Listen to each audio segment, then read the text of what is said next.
You want to know what's coming to America? Then go out and get Kevin Roberts' brand new book, Dawn's Early Light. Dawn's Early Light is written by the CEO of the Heritage Foundation. The president of the Heritage Foundation is a guy named Kevin Roberts, a wonderful man standing up for a lot of the values that have driven the conservative movement for all of these many years. And his brand new book, Dawn's Early Light, available in bookstores now, available at Amazon, BarnesandNoble.com. Dawn's Early Light charts out the path of going back to save Washington, D.C. from the administrative state. And Kevin Roberts is blunt, he's on target, and he never minces words. Dawn's Early Light, available in bookstores now. I'm joined by Mary Katharine Ham, co-host, actually host of the Getting Hammered podcast, up early this morning and looking happy. Mary Katharine, I have to ask you about two horrible stories. I'm sorry to ruin your morning this way. All right. I am disgusted by the response to the murder of CEO Brian Thompson of United Healthcare. Disgusted. And I cannot think of a parallel except for the murder of Versace 25 years ago when we kind of followed this serial killer across the country, ended up in South Florida assassinating Versace. Are you as stunned at this display of moral idiocy as I am? I wish I were stunned, and I'm not sure which display of moral idiocy you mean. Is it the one before we knew who he was, where everybody was just excited that someone had killed a healthcare CEO and thought that was a great reason to pivot to their policy preferences?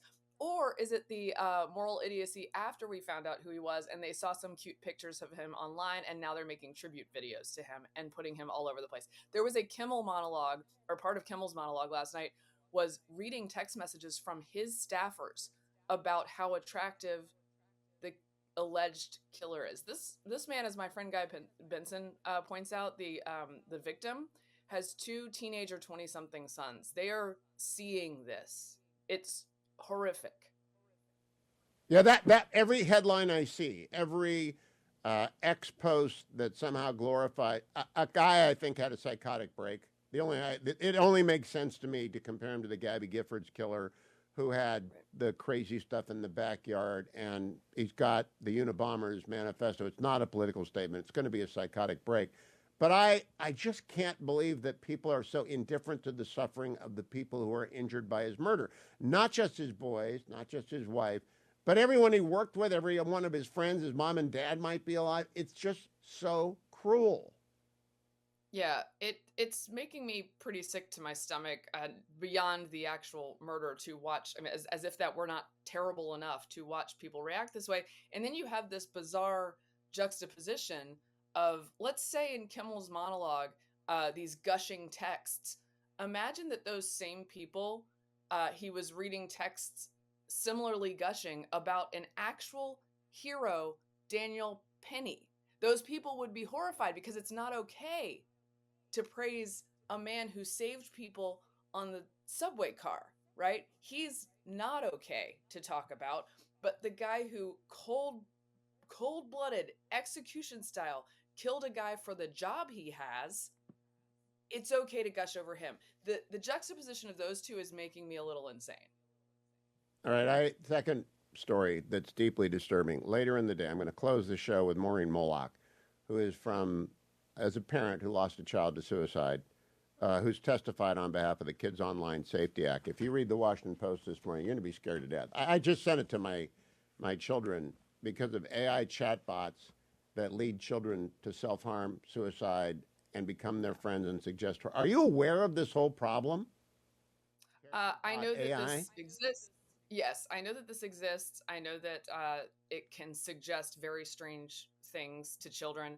Our children are very limited online. I think we're in a good place where they were young enough when the pendulum started to swing away from access to children and sort of the cultural understanding of this might be dangerous for them.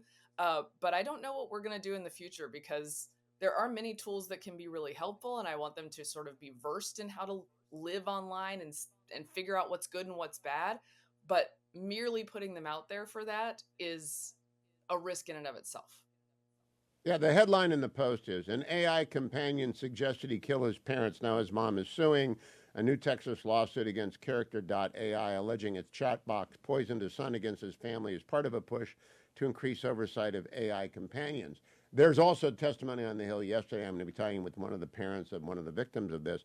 I really do not know what to do, Mary Kat. Do you have any preliminary thoughts on? All I want is none of my grandchildren near computers. That's basically what I want. Yeah. No, I wish I knew what to do because on one hand, the idea of like an online system where one of my kids could chat with like a book character come to life would be something that they would love because they love books and they would love to sort of engage in that way. And I know there are things that are available that do that, but what does that lead them to? Even something as simple as children's games where they can be online. I don't know who else is playing the game and who else is online. So we're very strict about it, to the chagrin of my children occasionally. And I'm skeptical also of the federal government attempts to fix all of this because I don't even understand it and I'm not sure that they do. So we're just going to be very Stand careful. by. I want to ask you about a good thing. I don't want us to be completely morose this morning. I want to talk about games and giving them for Christmas because it's a lost art, playing a board game. Welcome back, Mary Katharine Ham from Getting Hammered. If you're not listening to Getting Hammered with Mary Katharine and Vic Mattis, you are missing out. Now, Mary Katharine, you can be the morning show for any time of the day, and I won't even mind because I'm moving to the afternoons finally.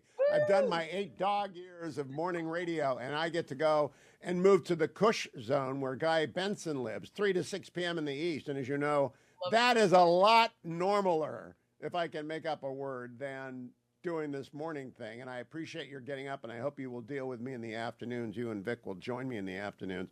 But I wanted to ask you about gaming and the Ham family. There are 4 children. There's Steve. There's you. We hear this, but I haven't heard you discuss this. I spent untold hours playing Civil War games and Monopoly and all that kind of stuff 60 years ago. Do your kids do that anymore? Does anyone do that anymore? Yes, my kids like games. As I said, we are sort of an offline family for them, so they have to be analog, so they find things to do. They like memory games. I would suggest 2 that are good for playing with children. One is It's in the Bag, which is sort of a charades combo. It's not a board game, but it's a charades sort of party game type thing, but it's good enough for adults and medium-aged kids, elementary school kids to play together, which is a hard thing to find. And then another one is called Zingo, which is sort of a bingo game for like toddler age children. And they will actually play it. It's very fun. It improves their vocabulary and they actually can learn the rules of a game. What's the name of that latter one? It's called Zingo. And the bingo cards that you call out are not numbers and letters. They're just pictures of, a ball, a snail, and they put it on their little card and it's adorable.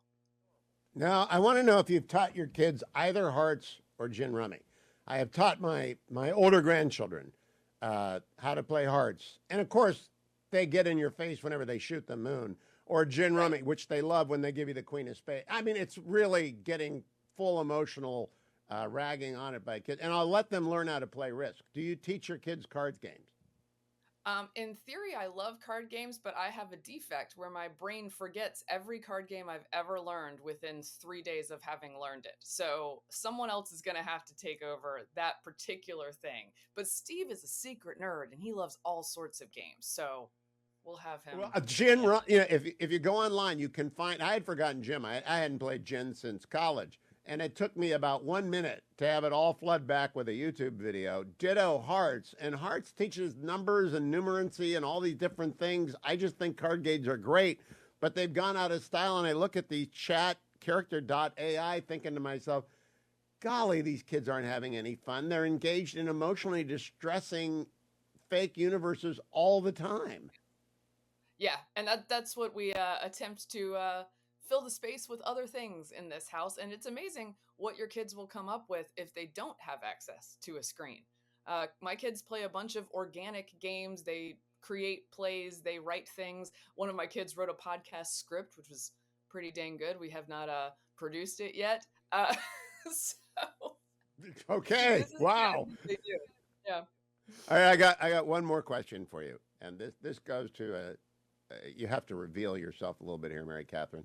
When you buy Christmas gifts during the year, do you put them away and can't find them come Christmas time? Because this is the Fetching Mrs. Hewitt's secret flaw. The perfect wife has got a secret flaw, which is she loses Christmas presents every year because she buys them year round and stores them places where she can't find them. And she showed me a video online that she says this is a shared problem, that many, many moms and grandmoms do this. Is this your problem too?